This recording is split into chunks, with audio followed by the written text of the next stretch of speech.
a typical manuscript in unbelievable condition from a tomb of a royal princess. And it shows the process of dying in ancient Egypt. And all of these things you will see on tomb walls. You will not see this kind of scenario on a cult temple. We'll talk about those differences in a minute. But I would like somebody to come up, if you will, any volunteer. Peg, will you assist us here? I'd like you to assume the position. This is the princess right here. Can you stand the way she's standing? Okay. Her shoulders toward us, and her hips are to the side.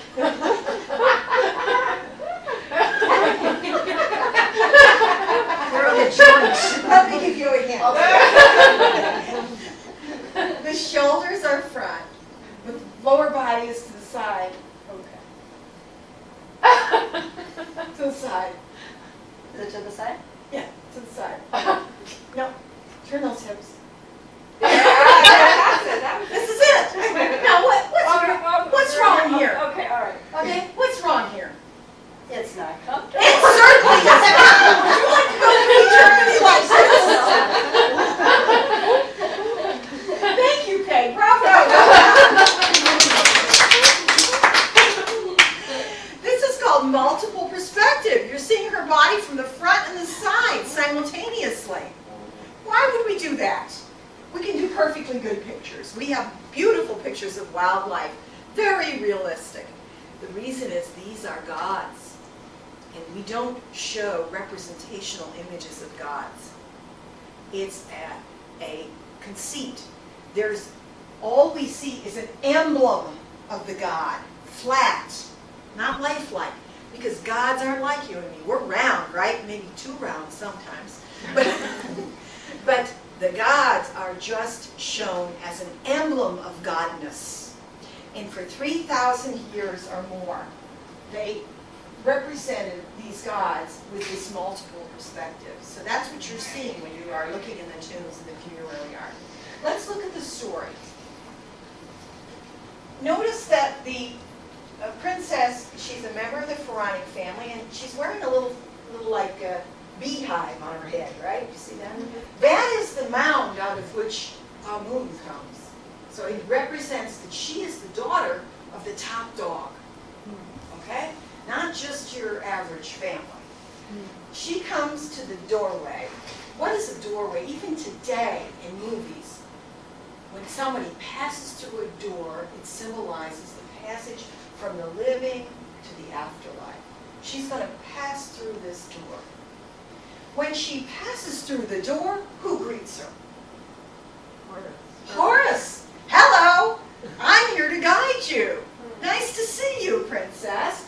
And I'm carrying the flail of my mother. Right. You're important. You're a family member.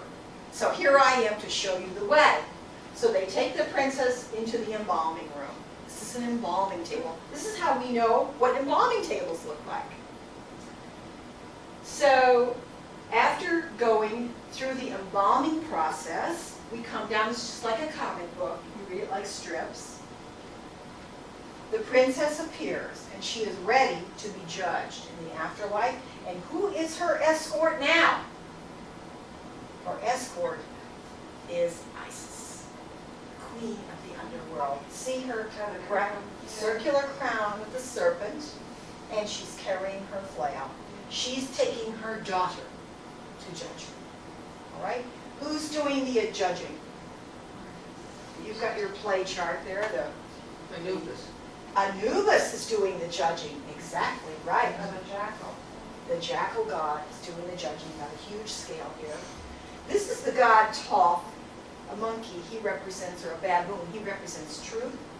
And here's the princess's heart. And what do you suppose this is? An unborn child? No, it's her ba. Oh, the soul. This is her ka, and this is her ba. So what has to happen? They have to be reunited, don't they? Well, it turns out that she does pass muster. It tells us here she's judged to be a truthful, honest princess, and she's allowed to bring an offering to, who's this guy, sitting on a throne with a golden pin crown and with a crook.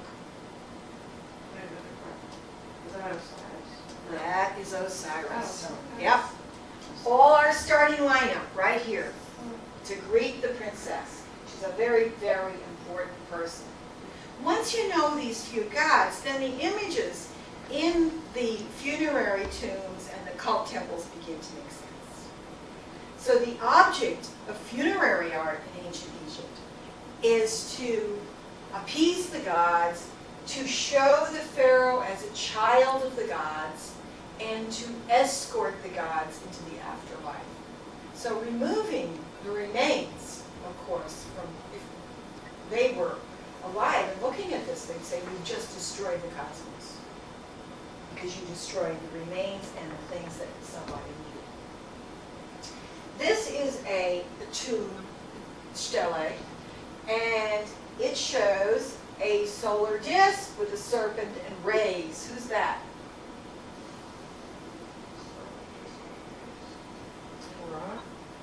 Amon? Yes. It's another manifestation of Amun. And this is Akhenaten offering an offering to the god. So these are the kinds of things you see in the funerary terms. Now let's get in the boat and go to the east side of the Nile.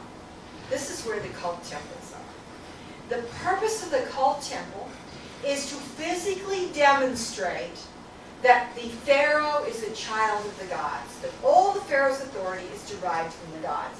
Again, it's very hard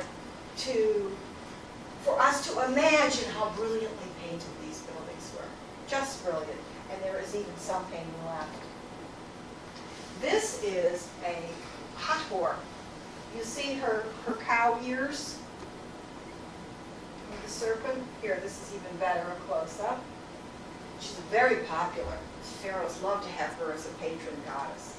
And interestingly enough, most cult temples are dedicated to 3 of the starting lineup. Usually 3. Like Amun and Hathor and some other. So it's usually a threesome. Now, can you see this? Can you see these figures? This is a perfect example of what cult temple art is all about. What you have here is a pharaoh, and the pharaoh is being escorted by Horus, and he is being taken to Amun, who is wearing the headdress of Ma'at.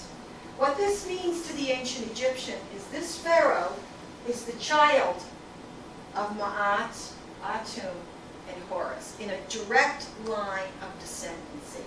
And what is Amun giving to the pharaoh? An ankh, that symbol of life. I'm giving you an ankh.